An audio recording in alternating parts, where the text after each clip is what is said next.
तो बड़े सुंदर सुंदर संस्कार देती हैं राम को।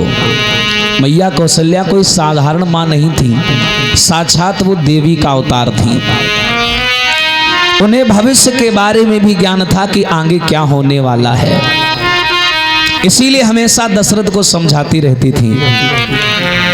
माँ कौशल्या राम जी को गोद में खिलाती हैं तो जानते हो क्या कहती हैं? कब लाल बड़े हुई हैं तो लंका पे चढ़ी गई हैं, और लंका पे चढ़ी के रावण को मारी डरी हैं हो माँ। ये माँ कौशल्या गाती हैं। और आज भी राम पैदा होते हैं, आज भी कौशल्या मैया है, लेकिन आज कल अम्मा का गौती हैं कि कब लाल पैदा हुई हैं और फिर ठेका माँ घुसी गई हैं, और ठेका माँ घुसी के नाली में लोटी गई हैं, और कुल के सब पूरी खातरी गई हैं हो माँ। हाँ ये गौती है, और वैसे आगे चल के वो करते भी हैं।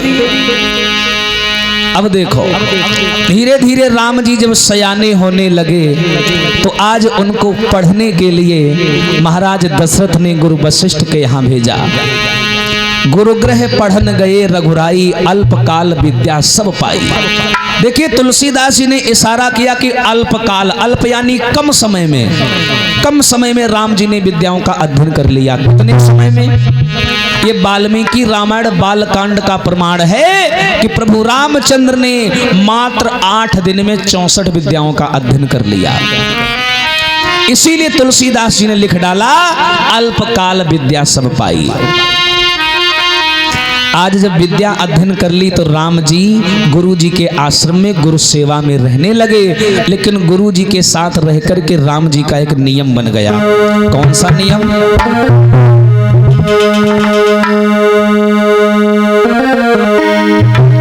अरे प्रातः काल उठी कै रघुनाथा, और मात पिता गुरु ना वही माना।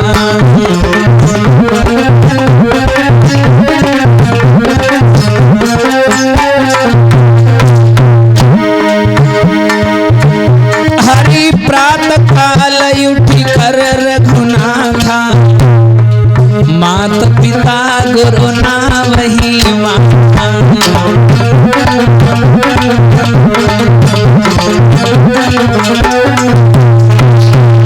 एक वो राम है जो गुरु की सेवा में और अपने माता पिता की सेवा में अपने जीवन को लगाए हैं। सवेरे उठते हैं, गुरु जी के पैरों को छूते हैं, माता पिता के पैरों को छू करके आशीर्वाद लेते हैं। अब देखो मेरी माताओं, इधर रामचंद्र और लक्ष्मण और चारों भैया गुरु की सेवा में रह रहे हैं। अब आइए यहाँ थोड़ा विराम करिए, आपको लेकर चलते हैं आजमगढ़, जहाँ रह रहे हैं विश्वामित्र बाबा जी। विश्वामित्र जी ने एक बार मन में विचार बनाया कि जिस समय मैं हवन करने बैठता हूँ, पाठ पूजन करने बैठता हूँ, तो जितने भी रावण के मायावी राक्षस हैं ये मुझे पाठ पूजन नहीं करने देते, यज्ञ में बाधा डाल देते हैं। बिना भगवान के इनका वध नहीं हो सकता। अब क्या सोचने लगे हैं विश्वामित्र? अरे अभी तनय मन चिंता व्यापी,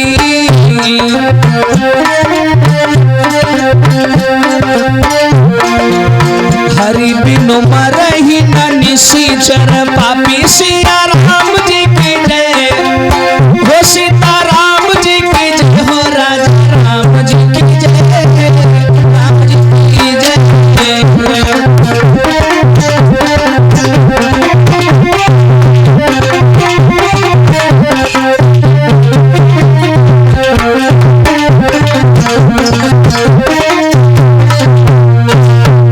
विश्वामित्र जी ने मन में विचार बनाया, गाधि तनय मन चिंता व्यापी, और हरि बिन मरहि न निशिचर पापी।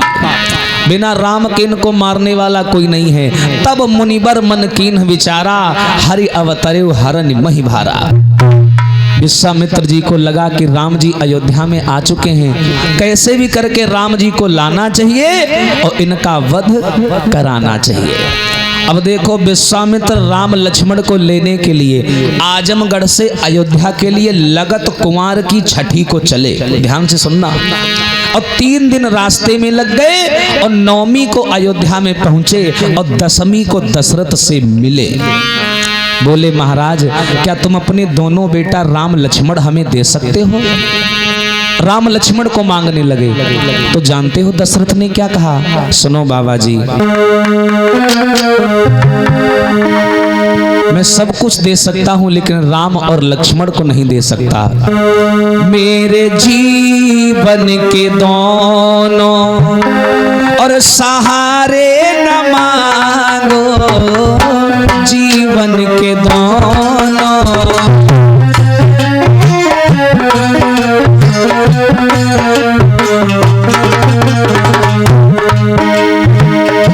जीवन के दोनों सहारे न मांगो, अवध मांग लो, हाँ अवध मांग लो, राम प्यारे न मांगो, अवध मांग लो राम।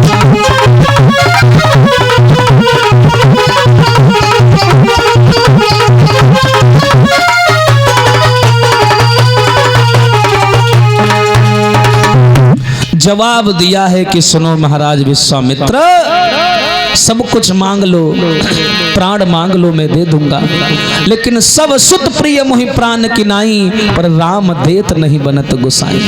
मैं अपने दोनों बच्चों को नहीं दे सकता। लेकिन वहीं पर बैठे थे महाराज वशिष्ठ। बोले राजन क्यों पागल बन रहे हो? मेरा इतना कहना मानो, श्री राम लखन को जाने दो, नटवर को नाटक रचने दो, भूतल का भार हटाने दो। ये राम लक्ष्मण तुम्हारे घर में सोने के लिए नहीं आए हैं, ये राक्षसों का वध करने के लिए आए हैं।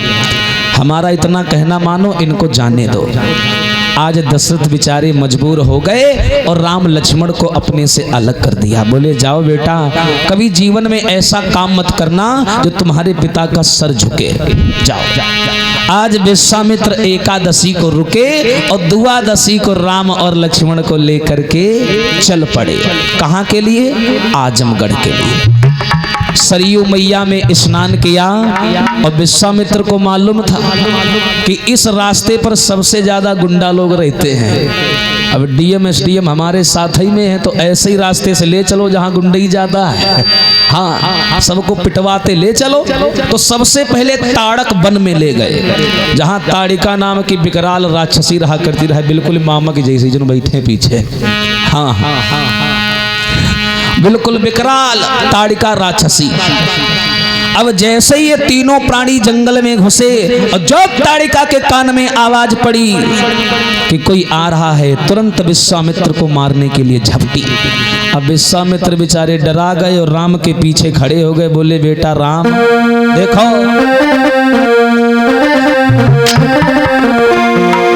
कौशिक बोले देखो राघो, और पापिनी ताड़िका आ रही है।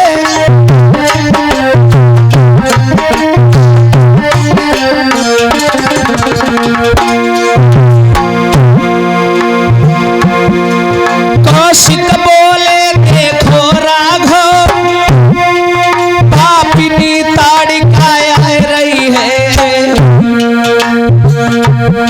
और जिसके मारे मुनि बंदों की ताहक में जान जा रही है।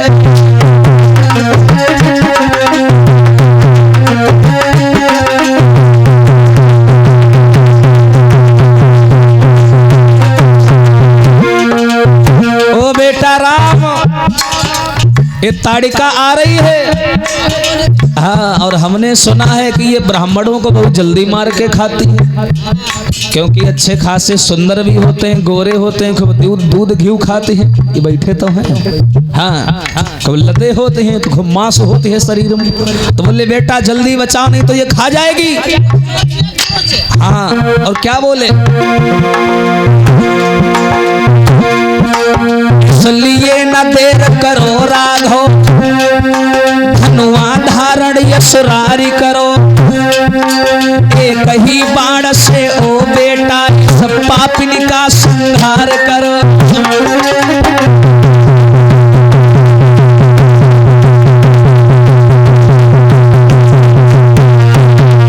एकदम भगवान राम ने जवाब दिया, क्यों गुरुजी, तुम हमसे अपनी सेवा करवाने लाए थे या औरतों का मर्डर करवाने लाए हो? ये काम हमारे बस का नहीं है, हम नहीं करेंगे। एकदम से विश्वामित्र ने समझाया, बेटा राम, ये नारी नहीं है, अबला सबला हो जाती है जब तिरिया चरित्र दिखाती है और पल में करती है शत्रु मित्र, मित्रों को शत्रु बनाती है। इसने ना जाने कितने संत ऋषि महात्माओं के मांस का भक्षण कर डाला, ना जाने कितने संत ऋषि महात्माओं को जिंदा मार कर खा गई। ये नारी नहीं है, इसे मार दीजिए। अब गुरुजी की आज्ञा है, माननी तो पड़ेगी। राम जी ने बाण निकाला और एक ही बाण से ताड़िका का वध कर डाला। बोलिए गोविंद भगवान की। ताड़िका का वध करने के बाद में भगवान श्री रामचंद्र और लक्ष्मण और विश्वामित्र सीधे आजमगढ़ में पहुंच गए। जैसे ही आजमगढ़ में आए, राम ने गुरुजी को धीरज बंधाया, गुरुदेव तुम निसंकोच होकर के यज्ञ करो, मैं देखता हूं किसकी मां ने दूध पिलाया है जो आकर के यज्ञ में बाधा डालेगा। भैया यज्ञ शुरू हुआ। राम और लक्ष्मण यज्ञ के चारों तरफ धनुष बाण हाथ में लेकर के खड़े हो गए, बोले देखता हूं कौन आता है। लेकिन जैसे यज्ञ शुरू हुआ और ब्राह्मणों के मुंह से स्वाहा निकला तो राक्षस टूट टूट करके आने लगे। क्या हुआ?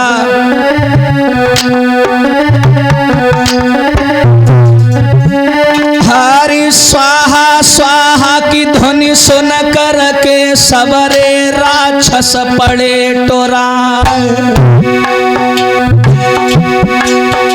अरे मामा आई गयो तो रावण को मारीच जाको नाम कहा।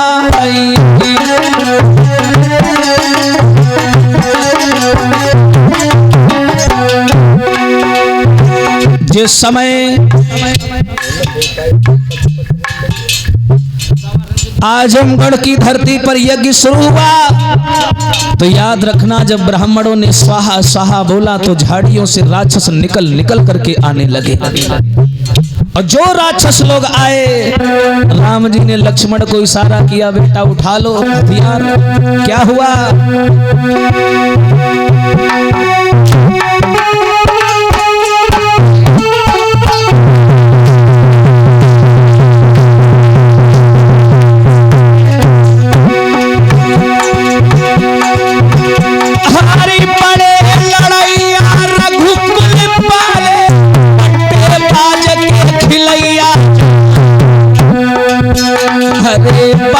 समय में रामचंद्र ने अपनो लीन हो धनुष उठाई।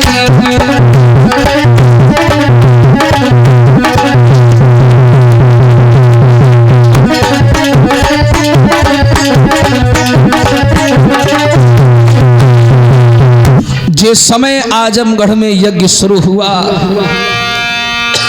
राक्षस निकल निकल करके आने लगे। राम जी ने इशारा किया, लक्ष्मण सावधान हो जाओ, ये राक्षस आ रहे हैं। राम लक्ष्मण ने अपना धनुष बाण निकाला और एक एक करके सब राक्षसों को मार करके गिरा दिया। जैसे बसंत के मौसम में पत्ते नहीं झड़ा करते हैं, ऐसे राक्षस टूट टूट कर जमीन पर गिर रहे थे। राम ने क्या किया, मारीच और सुबाहु दोनों आए थे लड़ने के लिए। राम ने सुबाहु को मार दिया, लेकिन लक्ष्मण मारीच की ओर निशाना बना रहे थे। मारा नहीं था, केवल निशाना बना रहे थे। राम जी भौरन भाग करके गए, धनुष छीन लिया। क्या कर रहे हो? कुछ नहीं भैया, मारीच को मार रहे हैं। पागल हो गए हो, इसे मत मारो। क्यों? ये मारीच हमारे तुम्हारे काम का आदमी है। कभी ना कभी दुश्मन को भी मदद के शामिल में करना चाहिए। जो मारीच ही अनुमरी जई है, तो सोने को मिरग कौन बनी आई। अगर मारीच यहाँ मर गया तो आगे चलकर सोने का मृग कौन बन के आएगा और आगे की लीला कैसे होगी। लक्ष्मण बोले भैया अगर इसे जिंदा छोड़ दिया तो गुरुजी शक करेंगे कि हम राक्षसों से मिले हैं। बोले उसकी चिंता ना करो तुम। भगवान राम ने क्या किया, बिना नोक वाला बाण निकाला। तो क्या किया, अरे बिनो फर बाण हरि ते ही मारा और सतयोजन का सागर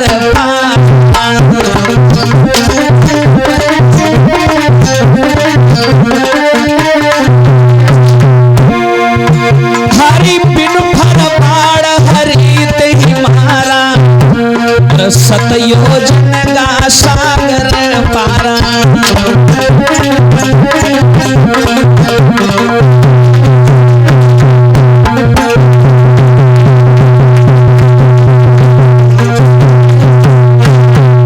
भगवान राम ने तरकस से बिना नोक वाला बाण निकाला और मारीच के मार दिया। वो बाण जाके मारीच के लगा, मारीच 7 योजन सागर पार जाके गिरा। मरा नहीं, सागर पार जाके गिरा। यज्ञ पूरा हुआ। आज विश्वामित्र बड़े प्रसन्न हैं कि आज इन क्षत्रियों की वजह से आज हम ब्राह्मणों की इज्जत बची। हम लोगों का जो कर्म कांड का अवसर था वो हमें करने का मौका मिला और हमारा यज्ञ पूरा हुआ। धन्य है क्षत्रिय। इतना कहने के बाद में हमारे प्रभु श्री रामचंद्र और लक्ष्मण गुरु विश्वामित्र जी के साथ में आजमगढ़ में रहने लगे।